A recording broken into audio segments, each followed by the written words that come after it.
Hello friends, welcome to secret of சமையல். இன்றைக்கி நம்மளோட சேனலில் நாம் பார்க்க போகிறது ஒரு சூப்பரான முருங்கைக்காய் புளிக்குழம்பு. இதுக்கு வந்துட்டு எல்லாம் பச்சையாக போட்டு அரைச்சமா தாளிச்சமான்னு ரெடி ஆகிடும். இந்த குழம்பு ரொம்ப ரொம்ப ஈஸி. சரி வாங்க, டிலே பண்ணாமல் வீடியோக்குள்ளே போயிடலாம். இந்த சூப்பரான முருங்கைக்காய் புளிக்குழம்பு எப்படி செய்யலாம் அப்படின்னு பார்க்கலாம் வாங்க.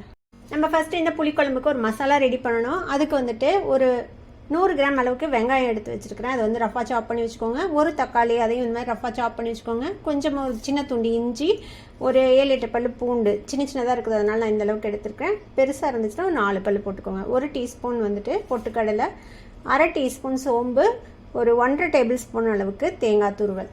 இப்போ இது எல்லாத்தையுமே மிக்ஸி ஜாருக்கு மாற்றிடலாம்.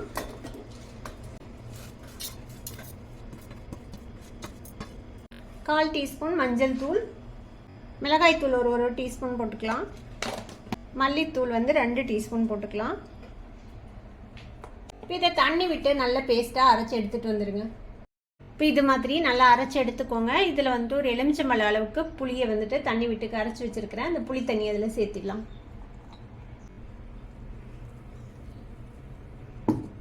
இப்போ நம்மளோட மசாலா ரெடி. ஒரு 3 முருங்கைக்காவை இந்த மாதிரி நீல வாட்டில் வெட்டி வச்சுக்கோங்க. ஒரு வடைச்சட்டி அடுப்பில் வச்சுருக்கிறேன். இதில் வந்துட்டு நல்லெண்ணெய் விட்டுக்கலாம். ஒரு டேபிள் ஸ்பூன் அளவுக்கு நல்லெண்ணெய். எண்ணெய் சூடானதும் கொஞ்சமாக கடுகு சேர்த்திக்கோங்க, ஒரு 1/2 டீஸ்பூன். இது கூடவே ஒரு 4 வெந்தயம் சேர்த்திக்கலாம். கடுகு வெந்தயம் பொரிஞ்சிடுச்சு. இப்போ கொஞ்சமாக கருவேப்பிலை சேர்த்திக்கோங்க. கருவேப்பிலையும் பொரிஞ்சதும் நம்ம அரைச்சி வச்சுருக்கிறோம்ல இந்த விழுது புளி சேர்த்து அதை ஊற்றிடலாம். மிக்ஸி ஜார்லேயே தண்ணி விட்டு அதையும் ஊற்றிக்கோங்க. இதில் இன்னும் கொஞ்சம் கூட தண்ணி விட்டுக்கலாம். இதை நம்ம கொதிக்க விட போகிறோம். நம்ம எல்லாமே பச்சையாக அரைச்சிருக்கிறோம், அதனால் இது வந்துட்டு கொஞ்சம் நேரம் கொதிக்கணும். குழம்புக்கு தேவையான அளவுக்கு உப்பு சேர்த்திக்கோங்க.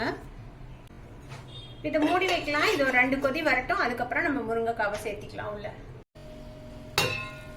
இப்போ பாருங்கள், குழம்பு வந்து நல்லா கொதிக்க ஆரம்பிச்சிருச்சு. இப்போ இந்த ஸ்டேஜில் நம்ம கட் பண்ணி வச்சுருக்கிறோம்ல இந்த முருங்கைக்காய், அதை வந்துட்டு உள்ளே சேர்த்திடலாம்.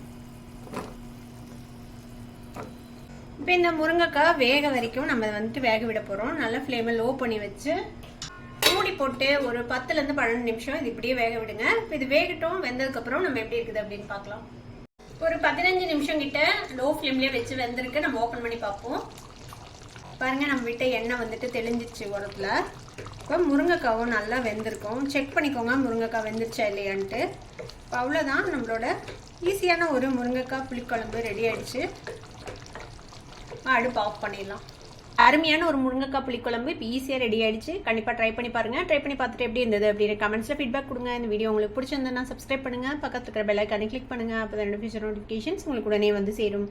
லைக் பண்ணுங்கள், ஷேர் பண்ணுங்கள். தேங்க்யூ ஃபார் வாட்சிங் this video viewers. Bye bye.